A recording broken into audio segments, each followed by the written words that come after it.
Across our country, female athletes are currently losing scholarships, opportunities, medals, education, and training opportunities. This amendment will require schools that are part of the OHSAA to designate separate teams for participants of the biological sex. Tensions hit a high point this week at the State House, the passionate debate that drew jeers and the legislation impacting trans athletes. A ruling from the state Supreme Court on your child's teacher being armed and the training that's a must. We are thrilled that the Ohio Supreme Court interpreted the law the way they did. It's not a practical way to put something into place to protect our kids in schools these days. How the rules will work. And an afternoon in the garden, we put things in focus and see how these students are learning about growth. Face the State begins now.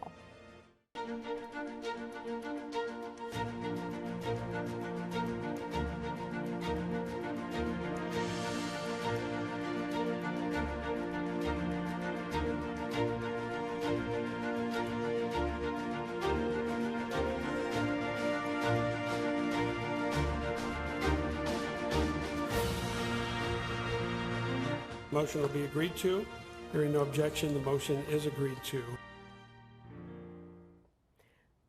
The bill was originally about paying athletes, but a last-minute amendment by the Ohio House is sparking a much different conversation about sports. Thank you for joining us for Face the State this morning. I'm Tracy Townsend. Lawmakers inserted an amendment that bans trans girls and women from playing female sports. 10 TV's Olivia Eugenio has the reaction. Mr. Speaker, I move to amend with Amendment 1594. The fireworks started when Representative Jenna Powell proposed an amendment having to do with transgender athletes. Female athletes are currently losing scholarships, opportunities, medals, education, and training opportunities. This amendment will require schools that are part of the OHSAA to designate separate teams. The amendment keeps transgender athletes from competing in female sports in both high school and college. This amendment is pro-women. It is not anti-LGBTQ. Shameful day in this body today. This is one of the most extreme political attacks on transgender people in the nation. The amendment passed. 54 affirmative votes, 40 negative votes. As did the bill in its entirety, which initially just centered around student athletes being paid for their name, image, and likeness. So how many student athletes will this affect? Back in May, the Ohio High School Athletic Association said since 2015, there have been 11 transgender female students who have been approved to play. The association has a several-page policy outlining rules for trans youth. Siobhan Boyd Nelson works for Equality Ohio, which advocates for LGBTQ youth. This is an issue that gets people's emotions going and that also can instigate some fear in folks because we don't know who trans youth are. At the State House, Olivia Eugenio, 10 TV News. This is where things got just a little complicated. On Thursday night over in the Senate, the Name, Image, Likeness Amendment was added to another bill. As of Friday, it was being discussed, and you can find the latest status of all of this legislation right now at 10tv.com. Now, from the State House to the U.S. Supreme Court, the justices ruled in favor of student athletes, specifically when it comes to certain payments. And former Ohio State University head football coach John Cooper applauded the decision. Yeah, I think it's an excellent thing for them, particularly when you're able to give them computers and tutoring and stuff like that to help them out academically. It's hard being a football player, an athlete. Now, this does not mean college athletes will start receiving paychecks, at least not yet. 10 TV's Clay Gordon explains. Education-related benefits, the focus of the NCAA versus Alston Supreme Court case. The NCAA sets the limits on what schools can offer to its student athletes in terms of computers or laptops, iPads, other academic related expenses. SCOTUS ruled Monday morning the organization violated antitrust law. Previously, the NCAA wanted to limit everything and said you can only offer up to so much. And now that cap, based on this ruling, the cap is actually going to go away. I think it's a great starting point. Joshua Perry is a former Buckeye linebacker and played in the NFL for 2 years. I came from Lewis Center, so I was pretty fortunate, and I had certain things. I came to school and I had, a backpack and a laptop and all the different things I need to be successful. Some of these kids come with nothing. And so that amount of support helps them become successful, not just as athletes, but as students. And if a student athlete is evaluating schools, that might be part of what plays into their decision-making process. This ruling should not be confused with NIL, which is name, image, and likeness. The bigger deal, which still is out there looming, is the name, image, and likeness. Licensing their name, their image, their likeness to a third party to use. Financial compensation for athletes in some states. New laws make them eligible to cash in on July 1st. In Ohio, the process has only begun, passing the Senate last week and now heading to the House. The SCOTUS decision rewrites the playbook on what student athletes can now receive. That ultimately becomes an opportunity from a recruiting perspective for a school to be able to target and offer more to a student athlete that wasn't allowed previously. In Columbus, Clay Gordon, 10 TV News. The battle over the ballot box is continuing right here in Ohio. Democrats are hitting the road to raise awareness about House Bill 294. Democrats like State Representative Kristen Boggs say it will take us in the wrong direction by restricting ballot drop boxes, shortening mail ballot access, and reducing the number of days of early voting. It's so important that we keep up this energy. We're about to go on summer recess, so they can bring this bill up. They can wait a year and a half and put it on the floor in the middle of the night. So it's important that we stay diligent, that we stay on top of this, and we do not let them forget what the people actually want. The supporters of this bill say it ensures drop boxes are secure and monitored, and they say absentee votes aren't, quote, disenfranchised by shifting the ballot request deadline to 10 days out from Election Day. 10 TV's Gabriela Garcia was at a rally related to the voting legislation on Thursday. She takes a closer look now at what's being proposed. The State House steps were filled with several organizations and individuals showing up here to oppose House Bill 294, being considered just behind those doors. Dozens gathered, many with signs, all upset about House Bill 294. We see this as voter suppression and just another one of those continuations of structural racism that exists not only in this country, but as we're seeing still here in the state of Ohio. State Representatives Bill Seitz and Sharon Ray, both Republicans, are sponsoring House Bill 294. Here's what it would do. It would allow for 3 drop boxes at each county board of elections. It would eliminate voting on the Monday before Election Day, and it would reallocate those Monday voting hours to the week before Election Day. And if you wanted to request a mail-in ballot, you'd have to do it 10 days before the election. I'm dead against this. It's like a hate bill in my book. It's like genocide. You're telling a generation of people how to live. You can't vote, you can't do this. Representative Seitz expressed his frustration with that kind of opposition earlier this month. How anyone can say that such an expansion of voting rights is voter suppression eludes me. For now, demonstrators say they'll keep fighting to protect our most fundamental right, and that is to vote. Representative Seitz says he and Representative Ray have presented a balanced bill, and there are few remaining issues on it they're willing to discuss, but he says they need, quote, some semblance of cooperation from opposing Democrats. In Columbus, Gabriela Garcia, 10 TV News. Now, we did reach out to both sponsors for their comment on the rally. As of Friday, we had not received a response. Here's a question. Should your child's school teacher be armed? Well, this week, the Ohio Supreme Court had an answer. In a 4-3 ruling, the state Supreme Court justices said, yes, a school employee can have a gun, but they must undergo police training or have 20 years of law enforcement experience. And just like that ruling, reaction is divided. Here's 10 TV's Lindsay Mills.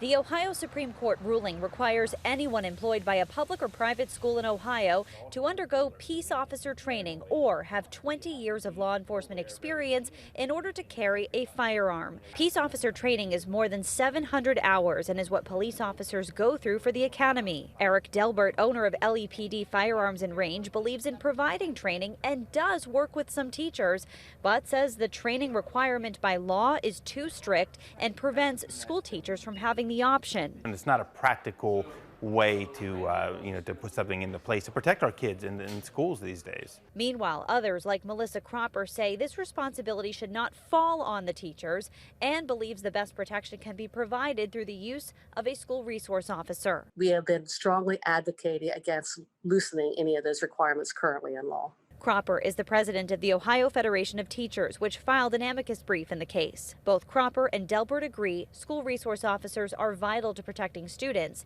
Delbert hopes this ruling encourages districts that did away with them to reconsider. Well, we hope that it not only does that, but it also, for those areas who might not have the resources to have an SRO, that the legislators look and say, okay, wait a second, this maybe wasn't the intent when this was written, and so now let's go back and come up with a program. And that was 10 TV's Lindsay Mills reporting. There is a bill pending in the Ohio House that would exempt employees from that training requirement. You know by now that State Representative Larry Householder is out, but this morning 20 people are vying for his seat, including his son. The former speaker was ousted in a bipartisan vote by his colleagues. Householder and 4 associates were arrested last July in an investigation connected to the nuclear bailout legislation, House Bill 6. Householder faces up to 20 years in prison if he's convicted. He maintains his innocence. Now his son, Perry County Commissioner Derek Householder, and 19 other people have applied for his position. Ohio House Speaker Bob Cupp will choose his replacement to finish the remainder of Householder's term. Renters get 1 more month of the eviction moratorium next, the extension for those who are trying not to lose their home.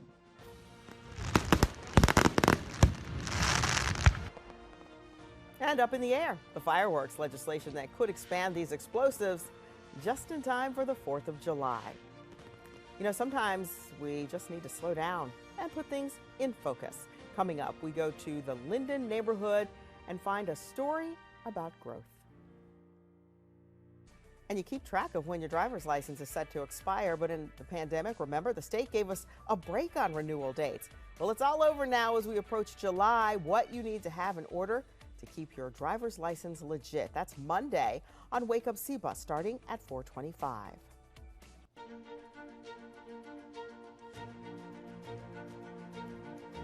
The amendment related to trans athletes wasn't the only surprise at the State House this week. Remember that legislation aimed at preventing Ohio employers from forcing employees to get vaccinated? Well, the Ohio House passed it this past week by adding it to an unrelated piece of legislation. Lawmakers folded it into Senate Bill 111, which allocates $500 million in federal relief. The House Health Chairman says it doesn't have the votes to pass. It's now with the Senate. We have our final winners of the Vaccination lottery. Esperanza Diaz of Cincinnati was the 5th Ohioan to win $1 million, and Sydney Daum won the final full-ride scholarship to any state college or university. Governor Mike DeWine talked with both of them, and it's safe to say they are all excited. I did not sleep at all. Well, maybe an hour or so. I couldn't sleep. I was too excited and just thinking. I couldn't believe it. It was a shock. I had kind of forgotten about it. I'd been hopeful the first few weeks that we were going to win, and I'd kind of forgotten about it. And then you called, and total excitement. All right, so now that Vaccination is over, what's next for incentives? I was asked if I had any regrets about the Vaccination, and I really don't. But you know, one of the things that some people have pointed out, and a lot of Ohioans have pointed out, is they might be also incentivized by smaller prizes, but more. And so that was something that certainly has been pointed out to us. The governor also says he has no plans to pull back on making the vaccine available at as many places as possible. The Biden administration and the CDC have extended the eviction moratorium. The ban on evictions will now last 30 more days. The director of the CDC says this is intended to be the final extension of the moratorium. The Biden administration is now hoping to prevent a wave of evictions after July 31st.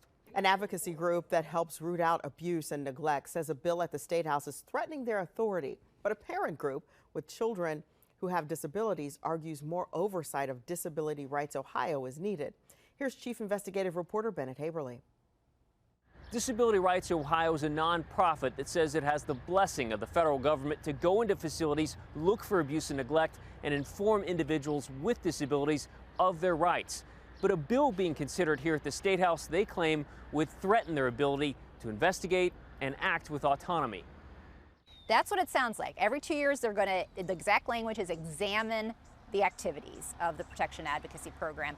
And that's very alarming to us, especially because it's our understanding from Senator Romanchuk, who's pushing this amendment, that one of the activities that he's unhappy with is our ability to go in and speak privately and confidentially with people with developmental disabilities who have guardians. Kirsten Schoberg with Disability Rights Ohio is opposed to the measure that's being considered. It calls for creating a committee of lawmakers to review the activity of Disability Rights Ohio.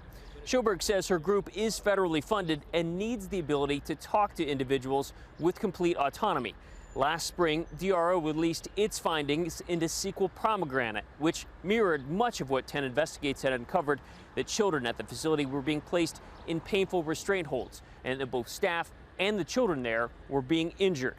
But a parent group says DRO's investigations at other facilities have been cause for concern, telling adults with disabilities that they can live outside a facility. One parent called that an overreach of what parents, guardians, and in some cases a court has decided is best for that individual. DROs inserting themselves between a parent and a child, between a guardian and their ward, and trying to encourage the ward to go against what the guardian has decided is best for that individual. That is not investigating abuse and neglect. What that is doing is literally interfering in the private decisions of Ohioans. Now, this bill that would call for a recurring review of Disability Rights Ohio's activities is being considered right now in the conference committee. No word on when that measure could be hammered out. If it's passed, Schoberg says she'll ask Governor DeWine for a line-item veto. Reporting at the State House, Bennett Haberly, 10 TV News. Senator Mark Romanchuk, who is in favor of the measure, sent 10 Investigates a statement that reads in part that families need to know their voice matters. That is what we are providing, a way to make sure their voices are heard. There was a bipartisan breakthrough at the White House this week. President Joe Biden announced Democrats and Republicans made a deal on infrastructure. You'll recall they've been negotiating on this one for months. The group agreed to $579 billion in new spending on physical infrastructure. That includes roads and bridges, which analysts say desperately need to be revisited. Ohio Senator Rob Portman played a big role in getting both sides to the table. We were able to come together on a core infrastructure package. This is not non-infrastructure items, without new taxes, and with the commitment from Republicans and Democrats alike that we're going to get this across the finish line. The White House and Democrats are separately working on a budget bill that can be passed without Republican support. Democrats say the budget bill is necessary to get progressive members of the party on board with a more moderate infrastructure bill. The 4th of July is 1 week from today, and yes, that means fireworks. Right now, you can buy consumer-grade fireworks in our state, but you can't legally set them off.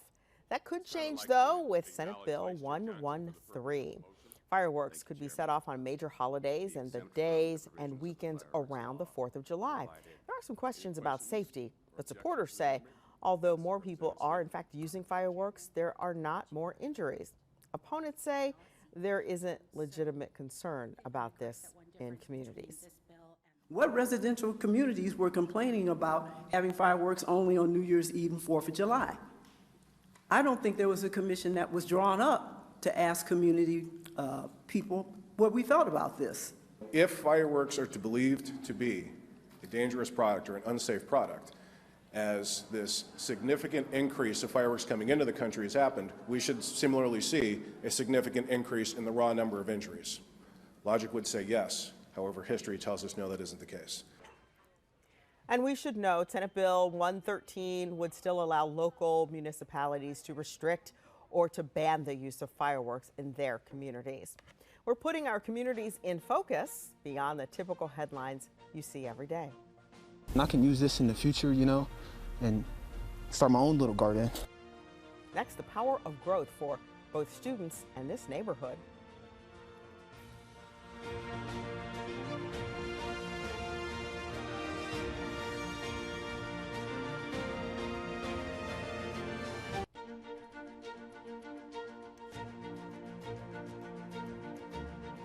In parts of Columbus, affordable fresh food is hard to come by. Some students are taking matters into their own hands.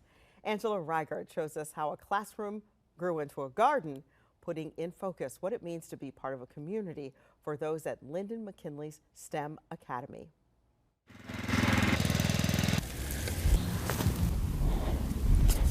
Hi, my name is Kenneth Pulley, and I'm a junior at Lyndon McKinley STEM Academy, and we're just out here basically just planning, just taking care of the environment. It's just all about patience, not trying to rush it and hurry up and be done, because when I first started, I wasn't really that great either, and I'm still learning as we speak, but I'm starting to find more joy in doing things like this, and it just gives me time to, think about things. And what do you think about? Sometimes I just think like people and the way they treat the world, and it's not that good, but I just want to give back. For some people, stress release is mowing the grass. Some people it's doing drugs. Some people it's gardening. So I guess part of this is that for me. Eric Valentine, Columbus City Schools Agriculture Pathway Lead. The program was started 3 years ago. And the site that we're on, this is our second year for it. We really started this program with little resources and a facility that wasn't designed for an ag pathway. And so we had to think outside the box and big picture and think about ways that we can bring that curriculum to life to the students. Experiential learning, hands-on learning is what really encourages and motivates our children at all ages to be lifelong learners. Hi, my name is Christine Weatherholtz, and I am the Columbus City Schools Farm to School Curriculum Coordinator. There are 64 schools participating in the Community Garden Initiative throughout Columbus City Schools, with our shining star being Eric Valentine's Ag Career Pathway program that will allow our children to go into careers connected to agriculture, or to go to college programs connected with agriculture. See, it's not that hard. You just got to take your time. And I can use this in the future, and start my own little garden. We are in a food desert here in Lyndon. And all the food, after we do the research, once we get our measurements and our data out of it, it goes right back to the community. This is crunch lettuce. Any given day, there could be 3 to 4, 5, sometimes there's been over a dozen community members from all walks of life out here learning about what we're doing. And taking what we're learning here back into their own homes and providing for their family or their neighbors. Everyone here, like we're all just living in the community trying to, take care and help other people. What message do you think it sends for someone who drives by and sees this?